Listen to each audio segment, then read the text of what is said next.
Fala pessoal, sejam bem-vindos. A aula de hoje será sobre quadril no esporte. Aqui é Pedro Lima, professor do Departamento de Fisioterapia da Universidade Federal do Ceará. E na aula agora que eu vou ministrar, eu vou falar especificamente sobre lesões intraarticulares do quadril em atletas, tá? Como vocês devem imaginar, esse é o tipo de lesão que ela impacta muito na capacidade esportiva do atleta, na performance dele e leva até o fim de carreira em alguns casos. Vocês estão vendo aqui dois casos emblemáticos, um aqui do Gustavo Kuerten, maior tenista brasileiro, se aposentou depois de uma cirurgia de quadril, não conseguiu de jeito nenhum voltar ao nível de performance. E o caso do Pelé, que já estava aposentado, já tinha uma idade avançada, e mesmo assim foi fazer procedimento cirúrgico e saiu de lá de cadeira de roda e até hoje não voltou a conseguir andar. Teve a Copa do Mundo aqui no Brasil, ele era para fazer a abertura da Copa do Mundo e não conseguiu porque estava de cadeira de rodas. Então, realmente, cirurgia a nível de quadril tem um problema grave aí para retorno ao esporte quanto a performance e retorno de nível de pré-lesão. Então, o máximo que der para a gente contornar a situação fazendo reabilitação conservadora é o mais desejável possível. Dentro das lesões intraarticulares que eu vou abordar, nós vamos passar por IFA, impacto femoroacetabular, lesões labrais ou lesões de cartilagem articular, até chegar na evolução para artrose de quadril. Eu vou colocar à disposição para vocês esse material, um editorial publicado em 2 páginas, rapidamente você consegue ler. Ele mostra o abismo que existe entre a prática clínica e o conhecimento que já tem produzido e publicado na literatura sobre síndrome do impacto femoroacetabular. Então há uma dissonância aqui entre o que já se sabe e o que se tem utilizado e colocado na prática. Tá? Dentro aqui da etiologia, das causas da osteoartrite de quadril, uma das principais é o impacto femoroacetabular. Então, tudo começa com a sobrecarga, tudo começa com alteração biomecânica que causa sobrecarga, que tem um movimento de microtrauma de repetição, e isso ao longo do tempo vai se acumulando e com a idade avançada ali há mais de 40, 50 anos, o início de uma artrose de quadril. Então, o impacto femoroacetabular ele passa por esse mecanismo, nesse processo, até se chegar na artrose do quadril. Tá? Existem 2 tipos de impacto femoroacetabular, o tipo pincer e o tipo CAM. Tem algumas traduções que é só CAM, sem esse E no final. Tá? O que é o quadril tipo pincer? Como você observa aqui, o acetábulo do paciente ele tem um aumento da sua ossificação, tem uma projeção do osso aqui. Na hora que vai fazer o movimento com o quadril, tem um choque ósseo. E o quadril tipo CAM é quando o colo, a cabeça do fêmur tem um aumento de volume, tem uma ossificação a mais, e quando vai realizar o movimento, ele se choca lá com o teto do acetábulo. Então, nas 2 situações, você tem o crescimento ósseo do acetábulo, o crescimento ósseo da cabeça e colo do fêmur, e em posição neutra isso não tem problema algum, mas na movimentação, na amplitude de movimento, isso causa um impacto, isso causa um choque ósseo das estruturas, que gera dor, gera limitação de amplitude de movimento e restrição das atividades que a pessoa pode realizar no dia a dia ou no esporte.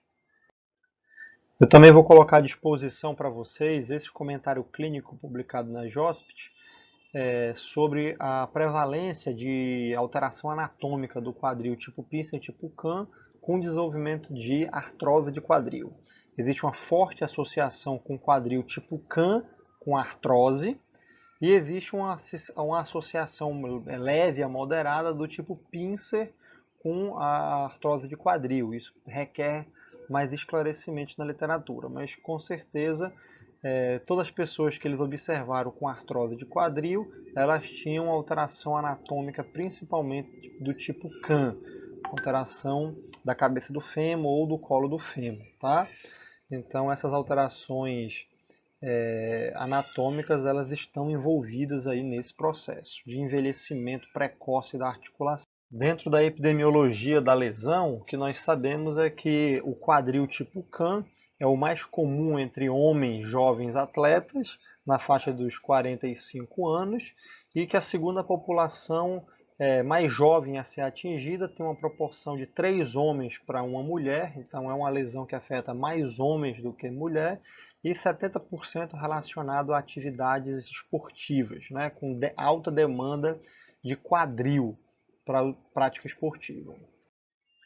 Nos movimentos de quadril, principalmente do plano sagital e do plano frontal, eles causam estresse nas estruturas articulares.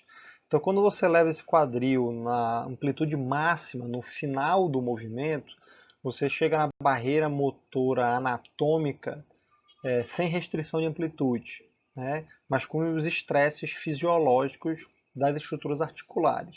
No caso de um quadril tipo CAN, que vocês estão vendo aqui na foto ao lado, você tem um crescimento ósseo anormal e quando se chega na amplitude final, primeiro que você não consegue chegar na amplitude final porque vai ter choque ósseo aqui. Então a barreira anatômica, a barreira motora anatômica com barreira óssea, ela vai estar mais precoce.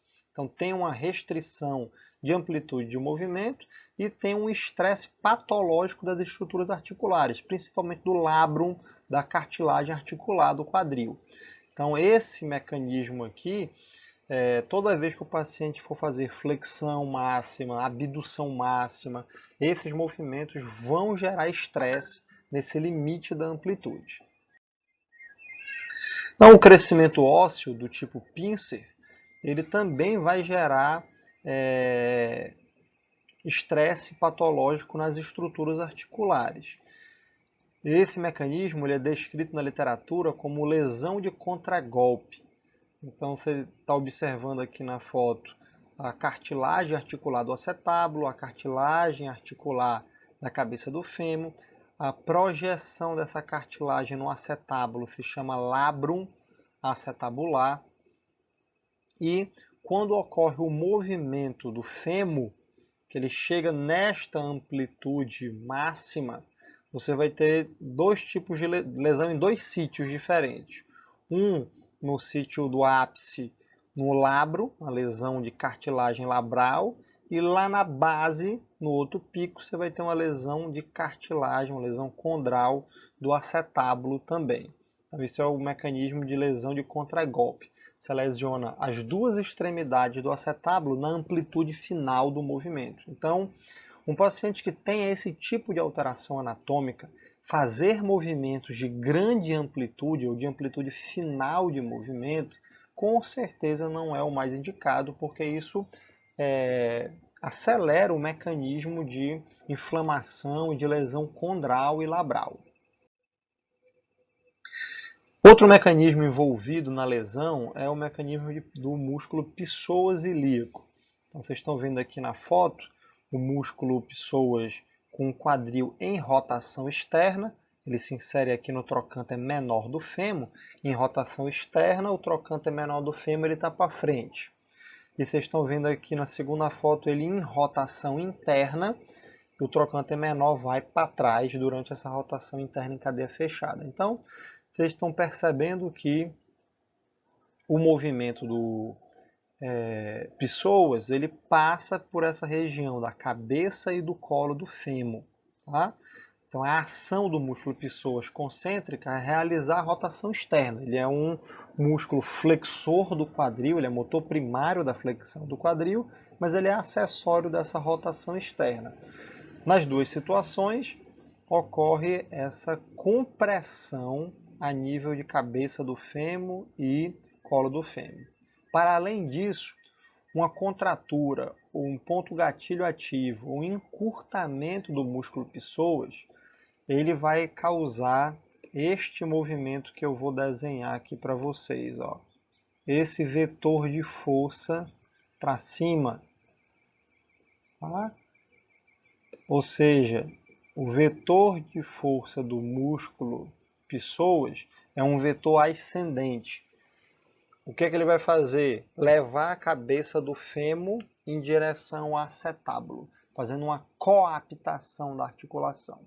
Então, para esses casos que eu citei anteriormente, encurtamento, falta de flexibilidade, ponto gatilho, contratura, tudo isso vai provocar essa alteração de posicionamento articular. Uma vez não tem problema, mas lembra que a lesão ela é de microtrauma repetido, tempo prolongado. Então, se isso for treinado nessas condições, ao longo do tempo pode manifestar a redução do espaço articular, o impacto femoroacetabular, que vai levar a uma sobrecarga, que vai levar a um aumento de produção de osso patológico, tipo pinças, tipo CAM. Isso vai causar um desgaste condral, vai causar um desgaste do labro, até se chegar no estágio final, que é a artrose do quadril. Tá? Então, atenção a esse mecanismo do psoas, que ele é muito importante no desenvolvimento dessa patologia. O início é insidioso, o paciente ele chega dizendo que começou sentindo uma dor leve, suportável, dava para conviver com aquilo, depois ela ficou persistente, essa dor persistente ele se acostumou com ela, até que chegou um ponto que ele fez um movimento brusco, exagerou em alguma atividade ou fez um treino mais puxado e a dor ela aumentou e não regrediu mais e a dor foi ficando cada vez mais insuportável. Foi limitando os movimentos, foi reduzindo a força, foi ficando constante, principalmente nas amplitudes finais, perdendo performance. Então essa é a história, geralmente, que os atletas e os pacientes chegam contando com esse tipo de lesão.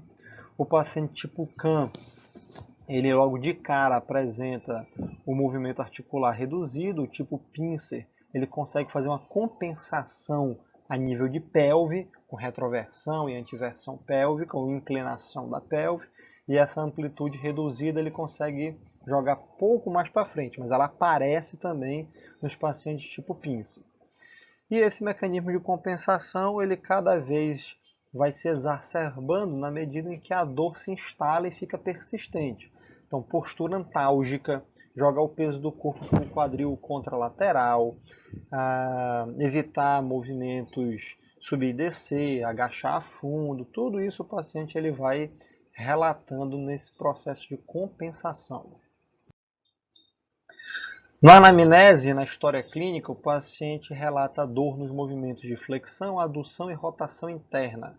FADIR, teste de Faduri. Vamos ver isso já já. Tipo pinça, como eu já falei, no momento inicial a amplitude de movimento ela pode se apresentar normal, mas isso na progressão da lesão acaba impactando na amplitude. A lesão do tipo CAM é a que você logo de cara identifica restrição na goniometria, na amplitude de movimento. Um sinal patognomônico aqui é o paciente fazer o sinal de C. Quando o fisioterapeuta pergunta aonde dói, me mostra, aponta para mim. Ele geralmente faz esse gesto do movimento em C e coloca no quadril dele mais próximo à região da virilha. Tá? Não é tanto na lateral do quadril, não. É mais voltado para a região da virilha inguinal. Tá? Isso é mais e na região anterior do quadril. Então isso é mais característico do paciente que tem uma lesão intraarticular, cartilagem, de labro, de impacto femoroacetabular, enfim. Uma dor profunda, né? Uma dor dentro da articulação, sugestivo desse tipo de lesão. Esse é um diagnóstico diferencial, inclusive, para os pacientes que têm dor de quadril, mas dor na região lateral do quadril, que nós chamamos de síndrome da dor trocantérica, que é outra síndrome, é outro quadro clínico, é outra abordagem. Tá?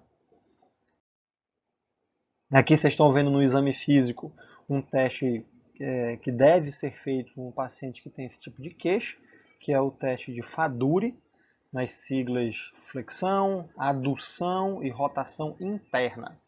Então, no paciente normal, você vai conseguir fazer esse movimento rotacional da cabeça do fêmur dentro do acetábulo, sem perceber nenhum corpo estranho, sem perceber nenhum som audível e sem o paciente se queixar de dor. Os pacientes com tipo CAN, cresceu o fêmur. Os pacientes com tipo Pincer, cresceu o acetábulo, você vai ter ou uma restrição da amplitude de movimento, um endifio duro, anormal para esse tipo de movimento, ou você vai ter um som audível, ou o paciente vai relatar dor, né? E os pacientes que têm tanto alteração morfológica de fêmur como de acetábulo, que é o tipo misto, é mais grave ainda, o principal fator aqui vai ser o choque ósseo precoce, com endifio duro e a manifestação de dor do paciente. Tá? Então, esse teste no exame ortopédico de Ciriax, ele é fundamental ser realizado no exame físico para ver se o paciente também tem corpo estranho, livre dentro da articulação. Então, você faz esse movimento de neutro para rotação interna, para poder raspar toda a cavidade do acetábulo com a cabeça do fêmur, para analisar a situação da integridade da articulação.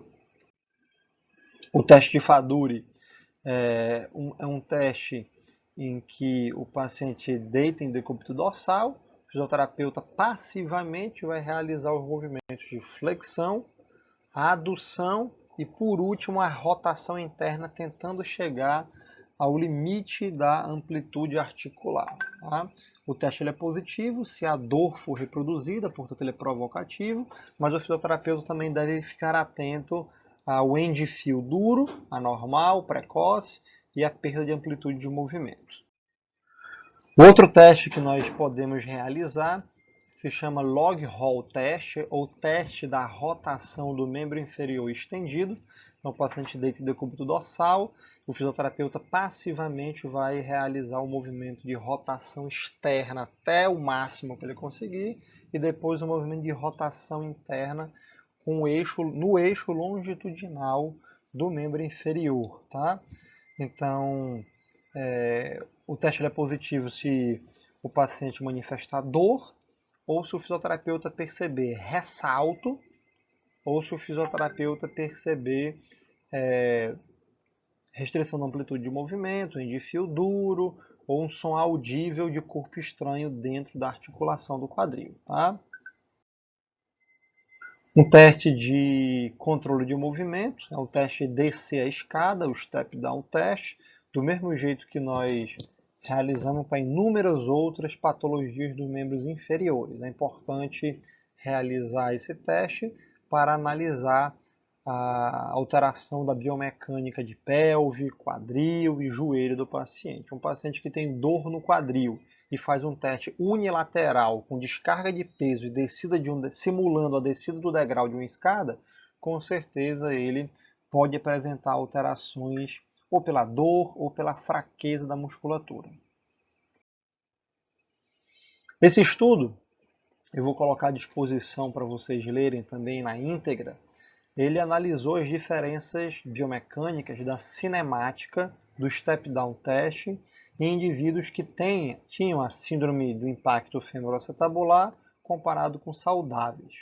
O que eles perceberam? Perceberam que existe uma diferença, existe uma alteração biomecânica dessa cinemática, principalmente com o aumento da flexão do quadril e um aumento da antiversão pélvica, comparado aos indivíduos saudáveis. Então, esses pacientes fazem compensações de pelve, fazem compensações de amplitude de movimento para realizar uma tarefa como essa de descer escadas. Tá? E as mulheres apresentaram mais amplitude do que os homens, para flexão do quadril e para adução do quadril, e para antiversão pélvica e queda da pelve. Quer dizer, as mulheres tiveram amplitudes, angulações bem maiores do que a dos homens. Aqui nos gráficos do artigo, vocês conseguem visualizar na primeira linha os gráficos relacionados ao ângulo pélvico, aqui em relação ao ângulo do joelho e aqui em relação ao ângulo do tornozelo. Então veja que a nível de pelve tem uma diferença grande. Azul aqui são mulheres e laranja são homens. Então tem uma diferença grande entre homens e mulheres, mas também tem uma diferença entre os indivíduos que têm síndrome do impacto acetabular e os que não têm, os saudáveis, tá? Essa diferença ela já não está tão visível aqui no ângulo do joelho e também não está visível no ângulo do tornozelo. Quer dizer, no step down test, a alteração biomecânica ela era descendente, era alteração de pelve, quadril, que estava causando a alteração cinemática da tarefa. E não era um bloqueio de tornozelo ascendente, por exemplo. Tá? E o questionário recomendado para se analisar o impacto sobre a capacidade funcional do indivíduo é o WOMAC, que foi desenvolvido por essas duas universidades, eu acho que é no Canadá, essas duas universidades. Ele já foi traduzido e validado para o português brasileiro, é um questionário que tem 3 domínios. O domínio de dor, o domínio de rigidez articular, stiffness, e o domínio de atividade física. O domínio de dor tem 5 itens, rigidez articular 2 itens e atividade física 17 itens, com a pontuação e score final. A versão validada desse questionário ela já foi publicada e apresenta excelentes níveis de reprodutibilidade intra e interexaminador, como vocês podem observar aqui, algo em torno aí de 0,90, né? Então, excelente a confiabilidade do teste, pode utilizar sem problema algum. E nos exames complementares, nós vamos ver aí solicitação principalmente de raio-x e ressonância magnética, tá? Em alguns casos, tomografia para poder fazer o diagnóstico diferencial. Então, no raio-x, a gente vai observar o raio-x normal em vista anteroposterior e um raio-x normal em vista de perfil, foco e atenção principal nessa curvatura aqui. Vou até desenhar para vocês visualizarem melhor esse contorno da cabeça e do colo do fêmur, tá? E também neste contorno aqui da ponta do acetábulo, onde fica o labrum acetabular, tá? Aqui embaixo vocês estão vendo um exemplo de ossificação fora dos padrões de normalidade, tá? E no caso da ressonância, nós vamos observar aqui essas imagens de hipersinal na ponderação em T2, principalmente a nível de labrum acetabular. Tem um detalhe, aqui eu estou mostrando para vocês 4 estudos, mas existem vários outros mostrando que não existe associação entre os achados de alteração anatômicas nos exames de imagem com a clínica do paciente. Então, tem paciente com idade um pouco mais avançada, você faz o exame de imagem e tem alteração morfológica, mas ele é completamente assintomático. Então, é possível encontrar esses pacientes. Não tratem o exame, tratem o paciente, o atleta. Tá? Então, atenção para esses casos. Isso acontece muito em ombro, isso acontece em lesão degenerativa de ombro, isso acontece muito em lesão degenerativa de coluna vertebral, principalmente, e aqui no quadril não é diferente. Tá? No bloco do tratamento, o foco é sobre quais abordagens nós podemos conduzir esses pacientes. A maior parte dos ensaios clínicos publicados na literatura são sobre cirurgia de quadril. E eu mostrei para vocês lá no primeiro slide inúmeros casos aí de insucesso desses pacientes. Cirurgia de quadril deveria ser a última opção de tratamento, depois de falha de tentativas de tratamento conservador. Mas o que se tem mais publicado aí na literatura são estudos sobre artroscopia de quadril, pelo menos é uma cirurgia que não é tão invasiva assim. Eu vou falar bem especificamente desses estudos aqui, ó, o FRUST e o IPART. São 2 estudos interessantes que eles envolvem também pós-operatório. Tá? Dentro do tratamento conservador, a primeira linha de tratamento é fisioterapia, e eu separei aqui com cores diferentes os 3 blocos que nós vamos tratar esses pacientes. Evitar flexão do quadril excessiva, evitar rotação interna de quadril excessiva, controlar as cargas compressivas a nível de quadril. Tudo isso está de vermelho porque está no bloco de educação, orientação do paciente. Mobilização articular visando amplitude de movimento, descompressão articular, inibição, liberação e alongamento do psoas e dos músculos adutores. Então isso aí está dentro do grupo de terapia manual. Em verde eu coloquei fortalecimento do quadril, fortalecimento do core, correção da biomecânica, correção da tarefa que está sendo executada, subir, descer escada, agachar, levantar, inclinar para frente, enfim, a tarefa que o atleta precisa executar, e treinar o retorno ao esporte com o gesto biomecânico do atleta. Então, você tem um bloco aqui de educação, tem um bloco de terapia manual e tem um bloco de exercícios. Tá? Pensando nisso, o estudo FRUST, só que agora na vertente Physio-FRUST, que foi o pós-operatório daqueles pacientes que fizeram a cirurgia do primeiro ensaio clínico, eles fizeram um protocolo, um programa de reabilitação. Vocês estão vendo aqui, ó, vermelho, azul e verde, com educação, terapia manual e exercício para esses pacientes. E no protocolo descrito no estudo, você tem aqui que foram fisioterapeutas que realizaram isso individualmente com cada atleta. Isso foi realizado a nível ambulatorial, em clínicas de fisioterapia. Era feito semanalmente. Isso era supervisionado, tá? Foram feitos 8 atendimentos de 30 minutos cada um, mais os 30 minutos de exercício, quer dizer, totalizava 1 hora de atendimento. E esse estudo eu vou colocar à disposição para vocês. Se vocês acessarem o estudo, vocês conseguem baixar e ver a foto de todos os exercícios que eles fizeram, com a descrição do exercício e a dosagem de cada exercício. Bastante interessante a descrição desse estudo, tá? E o que eles encontraram foi que os pacientes que realizaram esse programa de fisioterapia, eles tiveram um tamanho de efeito de melhora clínica muito grande, principalmente para esses desfechos que vocês estão vendo aqui, ó, IHOT, HOOS e HOOS, qualidade de vida e dor. Tá? Esse aqui é um bloco de questionários que não existe em tradução para o português brasileiro, só existe a versão original em inglês. Eles utilizaram esse ao invés do OMA, que a gente usa aqui no Brasil, para analisar a capacidade funcional, mas basicamente é isso.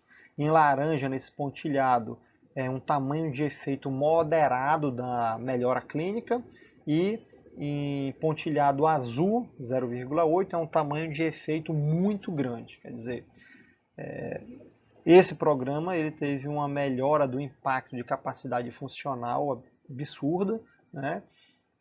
Esse aqui é o compilado das três medidas de avaliação. Aqui vocês estão vendo as medidas de força. Vocês observem que na medida de força teve uma melhora, mas foi uma melhora pequena. Houve um aumento da força, mas foi uma força pequena. Não chegou nem no pontilhado aqui, a média deles, né? Não chegou nem no pontilhado de moderado. E aqui embaixo vocês estão vendo o hop test e vocês estão vendo o teste de ponte com a perna estendida, tá? Com a endurance de tronco. E esses aqui também tiveram uma performance dentro do moderado e do excelente tamanho de efeito. Quer dizer, o programa de tratamento que eles prescreveram para esses pacientes de impacto femoroacetabular teve uma melhora de força, uma melhora de capacidade funcional e uma melhora de execução de tarefas motoras. Mas teve um resultado superior, bem expressivo, na capacidade funcional e nas tarefas motoras, mais do que na dor. Mais do que no ganho de força dos pacientes. Esse outro estudo, também vou colocar à disposição de vocês, eles focaram um programa de tratamento baseado em retreinar. readaptar, treinar padrões de movimento. Então eles escolheram 7 padrões de movimento: agachar, fazer o agachamento com avanço para frente, empurrar, puxar, inclinar o tronco para frente, realizar rotações de tronco e deambulação, marcha. Tá? Então eles pegaram esses 7 padrões de movimento e treinaram, retreinaram, reeducaram os pacientes a fazer esse padrão de movimento e colocaram carga progressiva na medida que os atletas foram avançando na execução dessas tarefas. Eles analisaram principalmente a função desses pacientes com dor articular de quadril crônica. Tá? Aqui vocês estão vendo que eles conseguiram reduzir bastante o movimento de adução do quadril. Esse símbolo de mais positivo na cor laranja é a redução da adução de quadril. E esse símbolo, uma bolinha azul, são aqueles indivíduos em que eles não conseguiram fazer essa redução. Tá? Então, esse MHHS é outro questionário que também não tem tradução para o português brasileiro, como o WOMAC, que eles utilizaram nesse estudo para analisar a capacidade funcional desses indivíduos. Tá? Então, eles realizaram 6 sessões individualizadas, supervisionadas, cada sessão de 1 hora, para fazer esse retreinamento uma vez por semana. Isso durou 6 semanas. E eles conseguiram fazer essa redução da amplitude de movimento de adução, que evita a sobrecarga articular durante a execução dessas 7 tarefas. Tá?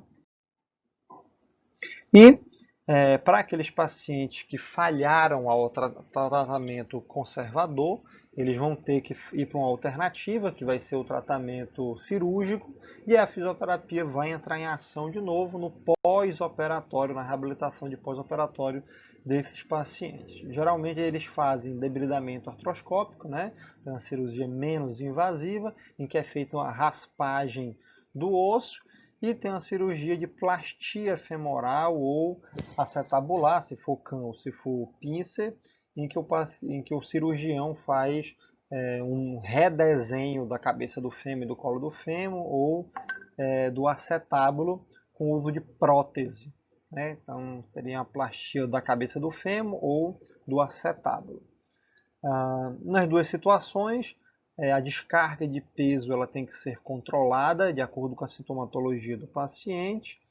E no debridamento artroscópico, como ele é mais simples, nós evitamos flexão e rotações nas primeiras semanas, ali 4, 6 semanas, para permitir uma cicatrização perfeita do labrum e da cicatrização da cartilagem.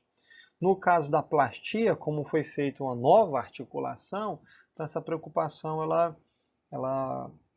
não é tão atenta assim, porque as estruturas são novas, né? Então essa cicatrização, essa preocupação com a cicatrização ela não é tão importante. O mais importante aqui vai ser o movimento excessivo de rotação e de adução por conta do encaixe articular, para evitar um desencaixe articular.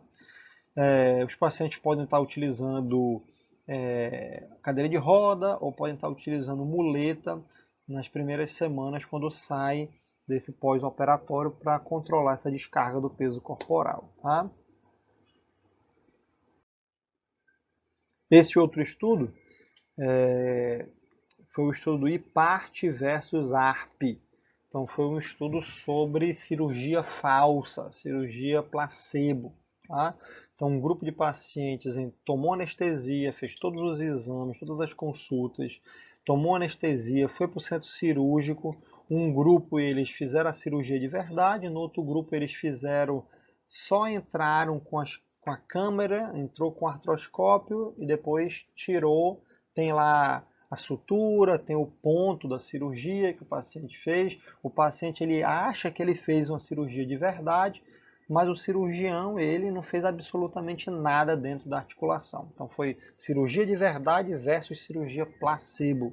E eles, por incrível que pareça, depois de um ano, agudo, efeito imediato e efeito tardio de 1 ano, não encontraram diferença nenhuma entre os pacientes. E aí eu coloco aqui para vocês a sugestão de um livro, né, que é o Cirurgia, o Último Placebo, né? Isso é um debate na literatura que está bastante em evidência no momento. Para joelho, isso já tem uma certa discussão, para coluna vertebral já tem uma discussão, para ombro tem uma discussão sobre isso, e agora para quadril também. Lesões degenerativas, de desgaste, de uso, elas não estão evoluindo muito bem com a opção cirúrgica, tá? Então é insistir no tratamento conservador até que ele seja realmente a última opção, tá bom? Esse outro estudo eu também vou colocar à disposição para vocês lerem. É um estudo que mostra que os pacientes que estão na fila de espera para realizar cirurgia de quadril, eles pegaram esses pacientes da fila de espera e analisaram força de quadril e amplitude de movimentos. E perceberam que existe uma associação com alteração de postura, de equilíbrio postural e controle postural dinâmico nesses indivíduos. Então, os pacientes que estavam na fila de espera, eles são mais fracos, têm menos amplitude, menos mobilidade de quadril e têm um equilíbrio dinâmico reduzido. Eles analisaram isso com Y-teste, com dinamometria de quadril e com goniometria de quadril. Tá? Então, esses pacientes, vocês conseguem ver aqui na tabela, ó, esse SEBT, tá aqui embaixo a descrição da sigla, ó, o teste de estrela, pode ser feito também o Y-teste. Aqui no caso foi feito o Y-teste, que é só a direção anteromedial, a posteromedial e a posterolateral. Tá? Vocês estão vendo aqui no membro dominante, no membro não dominante, e a assimetria, eles não tinham assimetria dentro deles, né, mas tinham em comparação com o grupo controle. Tá? Então aqui são os pacientes na fila de espera para cirurgia e aqui são os pacientes no grupo controle. Então todos eles, todos sem exceção nenhuma, apresentam diferença tanto de força dos músculos do quadril, tanto de equilíbrio de alcance funcional do membro inferior, quanto de amplitude de rotação interna e flexão do quadril. Então é óbvio que o tratamento deve incluir terapia manual para mobilizar a articulação, para ganhar essa amplitude. O tratamento deve incluir fortalecimento dos músculos do quadril em todas essas direções aqui. E também deve incluir exercícios de treino sensório-motor, treinos de controle de movimento e equilíbrio, para melhorar essa performance do alcance funcional dos membros inferiores. Dentro do programa de terapia manual que se propõe a realizar e conduzir nesses pacientes, vocês estão vendo aqui o objetivo do tratamento na primeira coluna, como é que a gente pode avaliar isso, a técnica que vai ser utilizada, o objetivo da técnica, a descrição de como essa técnica é feita e a dosagem. Tá? Então vejam que para resolver dor e aumentar a amplitude de quadril, nós podemos usar o STM, que é massagem em tecidos moles, liberação miofascial, o TPT é inibição de ponto gatilho, né? Então liberação miofascial e inibição de ponto gatilho do psoas, dos adutores, dos glúteos, do piriforme, tensor da face lata e eretores da coluna. Tá?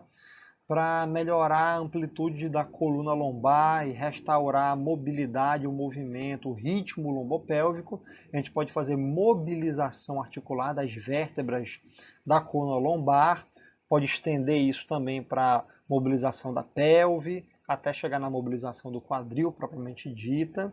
Tá? Para melhorar a posição, a gente pode mobilizar a articulação sacroiliaca também.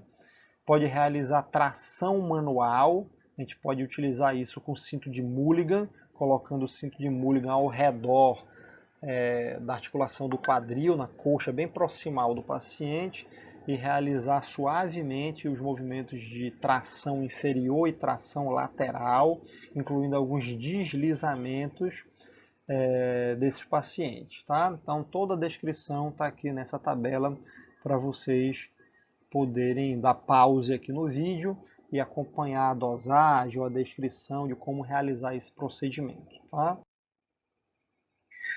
Esse outro estudo é um estudo multicêntrico em que os pacientes eles foram submetidos à artroscopia de quadril e ele se propõe a fazer um protocolo de pós-operatório. Então, os 5 pontos chaves que ele coloca aqui é controle do peso, né? Então entra a educação do paciente,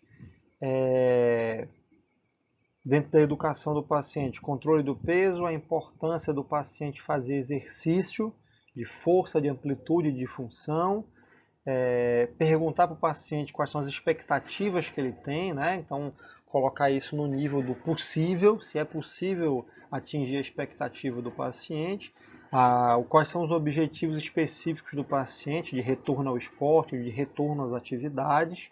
Tá? Então, tudo isso tem que ser endereçado, tudo isso tem que ser conversado com o paciente para que expectativa e realidade estejam no mesmo patamar do possível, do atingível. Tá? E o protocolo de reabilitação de pós-operatório de artroscopia de quadril passa por educação, orientação, exercícios para músculos do quadril, terapia manual, exercícios funcionais, exercícios do core e treino cardiovascular e gerenciamento de carga, controle de carga. Tá? Então veja que não muda muito do bloco que eu havia explicado para vocês. Né? São os 3 grandes blocos: educar o paciente, terapia manual e exercício. Nós usamos isso também para as lesões extra-articulares, só que as orientações são diferentes. A educação é em outro sentido. Os exercícios de terapia manual são outros. Os exercícios prescritos para o paciente de fortalecimento são parecidos, né? Mas a dosagem é diferente, as adaptações, as orientações durante a execução dos exercícios também são diferentes. Tá? Esse artigo também está à disposição para vocês lerem e se aprofundarem mais nesse estudo. Bom, em resumo, isso é o cenário que nós temos de epidemiologia, avaliação e tratamento dos pacientes com lesão intraarticular de quadril. Impacto femoroacetabular, lesões condrais, cartilaginosas e de labrum acetabular e lesões de artrose de quadril. Diagnósticos diferenciais nós devemos fazer principalmente para 2 situações que eu vou mostrar aqui para vocês. A primeira situação é a de fratura por estresse, é uma lesão intraarticular, é uma lesão que ela pode confundir o clínico durante a avaliação. Ela tem início insidioso, ela é microtrauma de repetição, ela apresenta dor, ela apresenta dificuldade com descarga de peso corporal no membro afetado. Então a única coisa que vai salvar aqui é o exame de imagem. Tá? Então vocês estão vendo aqui imagens de raio-x, ressonância T1 com ponderação em T1 no corte coronal, ressonância também em T1, só que com contraste e sem contraste. Então vocês estão vendo que em alguns casos precisa até de tomografia digital para ver o traço da fissura da fratura. Tá? Então é muito comum em mulheres acontecer isso, pela largura do quadril, e em corredores de rua frequentes. Né? Então, a pessoa que treina constantemente, ele tem aquele impacto em cima do quadril o tempo todo, provocando e ocasionando eventualmente essa fissura, o trincamento do osso, que nós denominamos de fratura por estresse do colo do fêmur. Tá? Então, é importante solicitar o exame de imagem para fazer esse diagnóstico diferencial. Essa outra situação é um artigo publicado pelo grupo do Thiago Fukuda, há mais de 10 anos atrás, eu acho. Foi um dos primeiros estudos que ele publicou lá e foi um dos estudos que ele ganhou a premiação do melhor estudo da JOSPT. Tá? Tem categorias e ele venceu na categoria estudo de casos. Aqui foi uma série de casos, foram 4, 5 pacientes, eu não lembro de cabeça ao todo quantos foram, pacientes com lesão de rotura do labrum acetabular. E aí ele fez um programa de tratamento dividido em 3 fases, que envolvia parâmetros de marcha, dor, amplitude de movimento ativa e estabilização segmentar do tronco do paciente. Tá? Então, ele desenvolveu aqui um programa de tratamento em que o paciente fazia exercícios, controlava com técnicas de mobilização articular de Maitland, controlava a dor com eletroterapia e laser e realizava mobilizações articulares para ganho de amplitude de movimento. Ele adicionou as mobilizações também de pelve, de articulação sacroiliaca, exercícios de estabilização de core, transverso do abdômen, multífido, exercícios de estabilização um pouco mais moderados, envolvendo cargas de prancha lateral, mini agachamento, enfim, treino sensório motor. Então ele foi fazendo uma progressão de cargas na medida que os pacientes foram evoluindo. Esse estudo aqui está publicado e finalizava também com um programa de exercícios de fortalecimento. Então veja que a maior parte dos exercícios eram exercícios de fortalecimento de quadril, focando em quadril, e por fim exercícios de treino sensório motor, equilíbrio, prancha de equilíbrio, disco de propriocepção, prancha de propriocepção e assim por diante. Tá? Esses são as figuras descritivas dos exercícios que os pacientes dessa série de casos eles faziam, tá? Então, você tem acesso ao estudo, consegue ver lá no estudo a descrição de todos esses exercícios aqui que ele realizou durante a publicação desse estudo, beleza? Bom, pessoal, chegamos ao fim de mais uma aula sobre lesões intra-articulares de quadril. Eu aguardo as dúvidas de vocês, as perguntas de vocês, escrevam para mim aqui nos comentários, no fórum de discussão, que eu terei o maior prazer em esclarecer, beleza? Valeu, até a próxima aula.